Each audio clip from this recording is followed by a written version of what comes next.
എല്ലാവർക്കും നമസ്കാരം. നമ്മൾ ഇപ്പം റോഡിലൊക്കെ വെള്ളമുള്ള ഒരു സമയമാണ്, വെള്ളപ്പൊക്കമൊക്കെ ഉള്ള സമയമാണ്, മഴ ഒരുപാട് പെയ്യുന്ന സമയമാണ്. അപ്പം മഴയത്ത് വാഹനം ഓടിക്കുന്നതിനെ കുറിച്ചുള്ളതൊക്കെ ഞാൻ മുന്നേ വീഡിയോ ചെയ്തിട്ടുണ്ട്. അതുപോലെ വെള്ളപ്പൊക്കം ഉള്ള സമയത്ത് വാഹനങ്ങൾ ഏത് രീതിയിൽ നമ്മൾ സേവ് ചെയ്യണം എന്നുള്ളതിനെ കുറിച്ചുള്ള വീഡിയോ ഞാൻ ചെയ്തിട്ടുണ്ട്. അപ്പോൾ അതിൻ്റെ ലിങ്കുകൾ ഇതിൽ കൊടുത്തിട്ടുണ്ട്. അപ്പോൾ ഇന്ന് ഞാൻ പറയുന്നത് നമ്മൾ ഈ വെള്ളം പൊങ്ങിയ റോഡുകളിലൂടെയൊക്കെ, ഒരുപാട് വെള്ളപ്പൊക്കമല്ല ഞാൻ ഉദ്ദേശിച്ചത്, സാധാരണ രീതിയിൽ വെള്ളം പൊങ്ങിയ റോഡുകളിലൂടെയൊക്കെ വാഹനം ഓടിക്കുമ്പോൾ നമ്മൾ ശ്രദ്ധിക്കേണ്ട കുറച്ച് കാര്യങ്ങളെക്കുറിച്ച് പറയാൻ വേണ്ടിയാണ്. ആദ്യമായിട്ട് എനിക്ക് പറയാനുള്ളത്, അനാവശ്യമായി വാഹനം എടുത്തിട്ട് വെള്ളമുള്ള സ്ഥലങ്ങളിലേക്ക് പോവാതിരിക്കുക.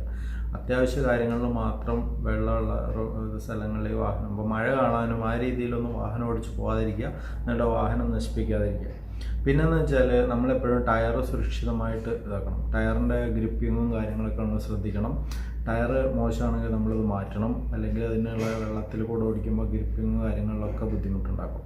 അതുപോലെ തന്നെ അടുത്ത വലിയൊരു പ്രധാനപ്പെട്ട പോയിൻ്റാണ് ബ്രേക്കിംഗ് സംവിധാനം നമ്മൾ വളരെയധികം മെയിൻറ്റെയിൻ ചെയ്ത് കൊണ്ടുപോകണം. പ്രത്യേകിച്ച് ഇതുപോലുള്ള വെള്ളമുള്ള സമയങ്ങളിൽ നമ്മൾ ബ്രേക്കിംഗ് സംവിധാനം ശ്രദ്ധിക്കണം.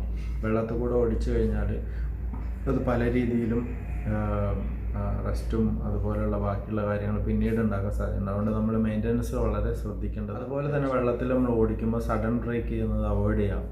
അപ്പോൾ സഡൻ ബ്രേക്ക് ചെയ്യുമ്പോൾ സ്ലിപ്പായി പോകാനുള്ള സാധ്യത വളരെ കൂടുതലാണ്. അതുകൊണ്ട് സഡൻ ബ്രേക്കിംഗ് അവോയ്ഡ് ചെയ്യുക, വളരെ സ്ലോ ആയിട്ട് വാഹനം ഓടിക്കുക. പിന്നെ എപ്പോഴും നമ്മൾ ഹൈ ഗിയറിൽ ഓടിക്കുക, കുറഞ്ഞ ലോ ഗിയറിൽ നമ്മൾ വാഹനം ഓടിക്കാൻ ശ്രദ്ധിക്കുക. വെള്ളത്തിൽ കൂടെ പോകുമ്പോൾ എപ്പോഴും ലോ ഗിയറിൽ ഓടിക്കുന്നതാണ് നമുക്ക് നല്ലത്. അപ്പോൾ അത് എൻജിൻ ബ്രേക്കിങ്ങും ഉണ്ടാവും. അതുപോലെ എക്സോസ്റ്റ് കൂടെ തിരിച്ച് വെള്ളം കയറാനുള്ള സാധ്യത നമ്മൾ കുറയ്ക്കുന്നുണ്ട്. അങ്ങനെയുള്ള ഒരുപാട് ഗുണങ്ങളുണ്ട്. അപ്പോൾ ലോ ഗിയറിൽ നമ്മൾ, അതുപോലെ തന്നെ പ്രധാനപ്പെട്ട ഒരു കാര്യമാണ് വാഹനങ്ങൾ തമ്മിൽ ഒരു അകലം പാലിക്കണം. സാധാരണ റോഡിൽ ഓടിക്കുന്ന രീതിയിലായിരിക്കില്ല ബ്രേക്കിങ്ങും കാര്യങ്ങളൊക്കെ സംഭവിക്കുക. അതുകൊണ്ട് തന്നെ വാഹനങ്ങൾ എപ്പോഴും നമ്മൾ അകലം പാലിച്ച് വേണം വാഹനങ്ങൾ ഓടിക്കാനായിട്ട്, ഇല്ലെങ്കിൽ അത് അപകടങ്ങൾ ക്ഷണിച്ചു വരുത്തുന്നതാണ്. അതുപോലെ തന്നെ വാഹനങ്ങൾ പാർക്ക് ചെയ്യുമ്പോൾ ശ്രദ്ധിക്കുക. മഴയൊക്കെ ഉള്ള സമയത്ത്, കാറ്റൊക്കെയുള്ള സമയത്ത് നമ്മൾ മരത്തിൻ്റെ അടിയിലൊന്നും വാഹനങ്ങൾ പാർക്ക് ചെയ്യാതിരിക്കുക.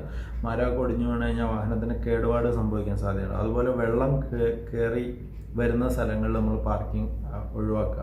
വെള്ളം പൊങ്ങി വരുന്ന ഭാഗങ്ങളിൽ, വെള്ളം കെട്ടിക്കിടക്കുന്ന ഭാഗങ്ങളിലൊന്നും പാർക്ക് ചെയ്യാതിരിക്കുക. കാരണം വെച്ചാൽ നമ്മൾ ചിലപ്പം പാർക്ക് ചെയ്ത് വരുമ്പോഴേക്ക് അത് വെള്ളം പൊങ്ങാൻ സാധ്യതയുണ്ട്. അപ്പോൾ നമുക്ക് വാഹനത്തിന് കേടുപാടുകൾ വരാൻ സാധ്യതകളുണ്ട് അങ്ങനെയുള്ള പാർക്കിംഗ്. അതുപോലെ തന്നെ വളരെ പ്രധാനപ്പെട്ട ഒരു കാര്യമാണ്, ഇപ്പോൾ എല്ലാവരും ഫേസ് ചെയ്യുന്ന ഒരു കാര്യം കൂടിയാണ്, വെള്ളത്തിൽ വെച്ച് വാഹനം ഓഫായി പോവുക. വാഹനം വെള്ളത്തിൽ വെച്ച് ഓഫായി പോയി കഴിഞ്ഞാൽ സാധാരണ എല്ലാവരും വീണ്ടും സ്റ്റാർട്ട് ചെയ്യുമ്പോൾ ഈ വെള്ളം എക്സോസ്റ്റ് വഴി തിരിച്ചു കയറിയത് എൻജിന് പ്രശ്നം ഉണ്ടാക്കാനുള്ള സാധ്യത വളരെ കൂടുതലാണ്. അതുകൊണ്ട് എൻജിൻ സീറ്റിലേക്ക് പോകാനുള്ള സാധ്യത കൂടുതലായതുകൊണ്ട് നിങ്ങൾ ഒരു വട്ടം വാഹനം വെള്ളത്തിൽ ഓഫായി പോയാൽ പിന്നെ സ്റ്റാർട്ട് ചെയ്യാതിരിക്കുക. ഇമ്മീഡിയറ്റ് ആയിട്ട് റിക്കവറി വെച്ച് അത് സർവീസ് സെൻറ്ററിൽ എത്തിക്കുകയും അതിനുള്ള കാര്യങ്ങൾ ചെയ്യുകയും ചെയ്യും. അപ്പോൾ ഒരു വലിയ മേജറായിട്ടുള്ള ഒരു ഡാമേജ് ഒഴിവാക്കാൻ നമുക്ക് സാധിക്കുന്നു.